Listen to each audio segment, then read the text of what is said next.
folks, we are back. कुछ ज्यादा अंग्रेज बन रहा है. सलाम सेठ, क्या हाल है? आज अपन तेरे लिए मिक्स प्लेट लाया है. क्या आप लोग भी सोच रहे होंगे कि मिक्स प्लेट क्या चीज है.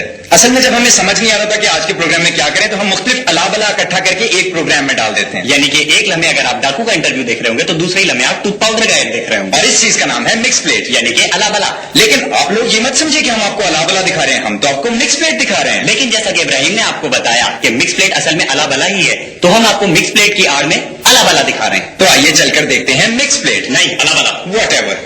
So folks, we are back. तू फिर अंग्रेजी बोला क्या? हाँ तो व्यूअर्स, हमें पता लगा कि आपको स्पोर्ट्स के बारे में कुछ नहीं पता. कुछ नहीं पता? खैर कोई बात नहीं, हम जो हैं आपको बताने के लिए. तो आज के प्रोग्राम में हम आपको बताएंगे कि स्पोर्ट्स की दुनिया में क्या हो रहा है, और सेगमेंट का नाम है स्पोर्ट्स बस. अब आया ना लाइन पे. स्पोर्ट्स बस के साथ आपके सामने हाजिर हैं. फुटबॉल फेडरेशन ने फुटबॉल का नाम फुटबॉल से चेंज करके बॉक्सिंग रख दिया है. अब आइंदा होने वाला football world cup boxing world cup होगा, जबकि बॉक्सिंग का वर्ल्ड कप तो होता ही नहीं. पिछले दिनों सलीम जावेद ने एक मैच की अंपायरिंग की. कहा जाता है कि ओपनर ने 70 गेंदों पर 70 चौके लगाए, जबकि मुखालिफ टीम का कहना है कि एक भी गेंद बैट से नहीं टकराई. जबकि अंपायर यानी सलीम जावेद का कहना है कि आइए कौमी क्रिकेट टीम के कैप्टन ने दावा किया है कि आइंदा होने वाला क्रिकेट वर्ल्ड कप हमारा है. तो आइए चलकर देखते हैं क्रिकेट टीम पर एक फिल्म रिपोर्ट. उधर उधर. सिक्सर, 6 रन, एक और छक्का. ये है जाहिद अफरीदी, तो 6 बॉलों पे 6 छक्के मार सकते हैं. जाहिद मैं एक बॉल पे एक मरतबा आउट भी हो जाता हूं. Excuse me. ओ बड़ी बाबा जॉन्टी, क्या हाल है? बड़ी करोड़े साईं, आप गए थे वो फुटबॉल कोला के दफ्तर, क्या बना? अरे फुटबॉल कोला वाले कहते हैं कि थोड़ी थोड़ी देर में तुमको एक ही नारा मारना होगा, जनरेशन प्रीवियस. देखिए तो कोई मसला ना हुआ. और भाभी घर में ठीक है? बच्चा ठीक है? बिल्कुल ठीक है, सब ठीक है. बड़े खुश हैं 12 लाख रुपए स्पॉन्सरशिप पर. अब बाबा एक मिनट, अभी आया.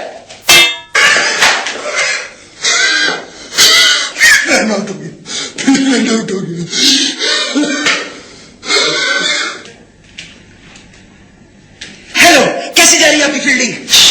Camouflage, undercover mission. ये क्या है? माइक कान तो नहीं करता? माइक टाइसन नहीं है. तुझे यहाँ आते हुए किसी ने देखा तो नहीं?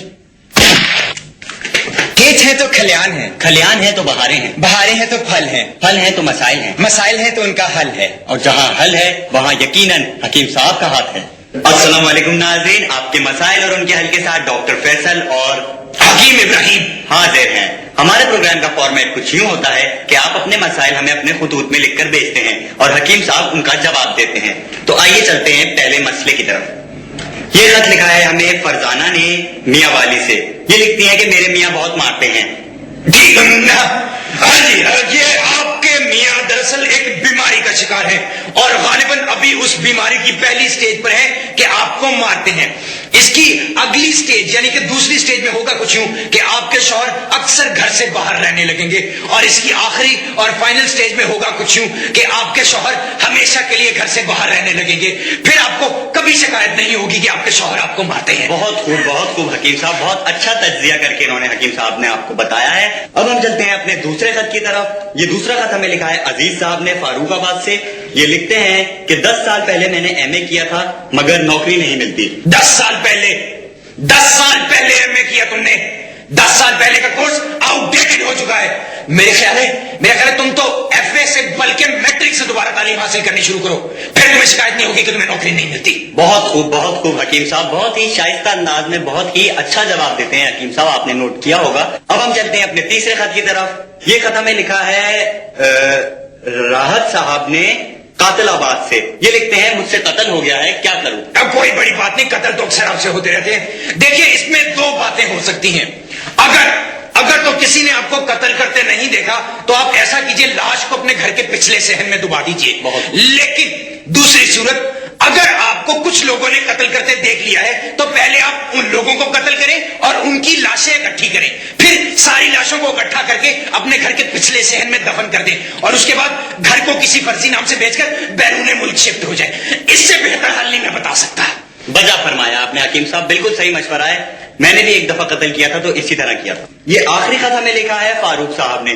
یہ لکھتے ہیں کہ میری شرٹ پر داغ پڑ گئے ہیں, ہر طرح کا شیمپو اور صابن استعمال کر لیا مگر کوئی فائدہ نہیں. حکیم صاحب آپ ہی کوئی مشورہ دیں. فاروق کا خط ہے؟ جی ہاں. رہتا کہاں ہے؟ یہ رہتا ہے میرے محلے میں. اوے فاروق, اوے 10 سال سے تو ایک ہی شرٹ استعمال کر رہا ہے, اب اور کتنی استعمال کرے گا؟ داغ نہیں پڑیں گے تو کیا اس میں تو چھید بھی ہونے چاہیے. 10 سال میں اس نے کم سے کم 10 من آم کھا لیے. آم کھانا چھوڑ دے, گھر میں ملتا ہوں تجھے, گھر آیا میں. حکیم صاحب اشرف سے تو آپ واقف ہی ہوں گے. اشرف؟ کون اشرف؟ میں تو واقف نہیں ہوں. تم خود ہو اشرف. میں اشرف ہوں؟ ہاں ہاں, یاد کرو یاد کرو یاد کرو یاد کرو. اشرف بچپن ہی سے کھیلوں کا شوقین تھا. کاشف تم میری ٹیم میں آ جاؤ, اور تم میری ٹیم میں آ جاؤ. سلیم تم میری ٹیم میں آ جاؤ, تم میری ٹیم میں آ جاؤ. اشرف تم ایسا کرو, امپائر بن جاؤ. پھر ایک دن اشرف کو کالج ٹیم میں چانس دیا گیا. سلیم بھائی وسیم بھائی کہہ رہے ہیں 1 رن تو بنانے. اشرف نے دن رات محنت کی.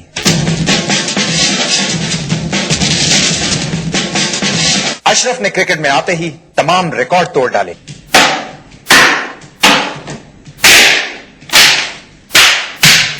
چلتا ہی نہیں ہے. کرکٹ کے علاوہ اشرف کو فٹ بال سے بھی شدید لگاؤ تھا.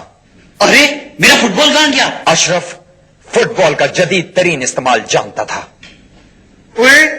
یہ کیا ہے وہ؟ اللہ کی قسم نمک ہے. آخرکار اشرف کو چانس مل ہی گیا تو اسے معلوم پڑا. کیا ٹینس بال سے نہیں کھیلنا؟ اشرف نے اپنے پہلے ہی میچ میں بے انتہا رنز بنائے.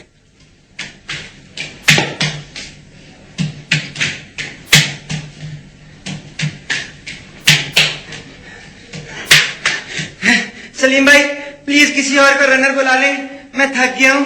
اتنی کاوشوں کے باوجود اشرف کو وہ مقام نہ مل سکا جس کا وہ حقدار تھا, تو اس نے فیصلہ کیا اب میں گولف کھیلوں گا. کیا اشرف نے گولڈ میڈل جیتا؟ کیا اشرف ایک کامیاب ایتھلیٹ بن سکا؟ کیا اس نے رات کو سونے سے پہلے دانت صاف کر لیے؟ ہمیں کیا پتا ہے نا. میں السلام علیکم. میں اشرف کے ابو ہوں.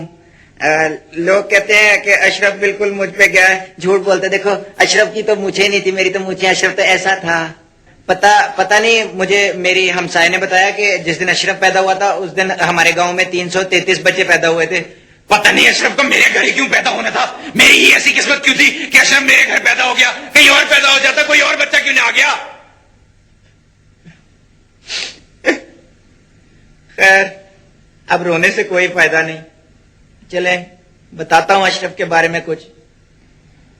یہ بات ہے جی 22 دسمبر 1974 کی, کہ جب بالا کوٹ سے 10 کلومیٹر کے فاصلے پر ہمارا گاؤں ہے. پیدائش کے دن ہی اسے زندگی کا سب سے بڑا صدمہ مل گیا. میرا بیٹا.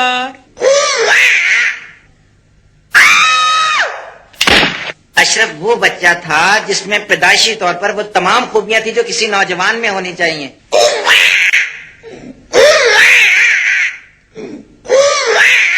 ماشاءاللہ جی بچپن سے ہی اس کے عزائم بہت بلند تھے. نہیں چھوڑوں گا, نہیں چھوڑوں گا, دشمن کا ایک جہاز تباہ کر دوں گا.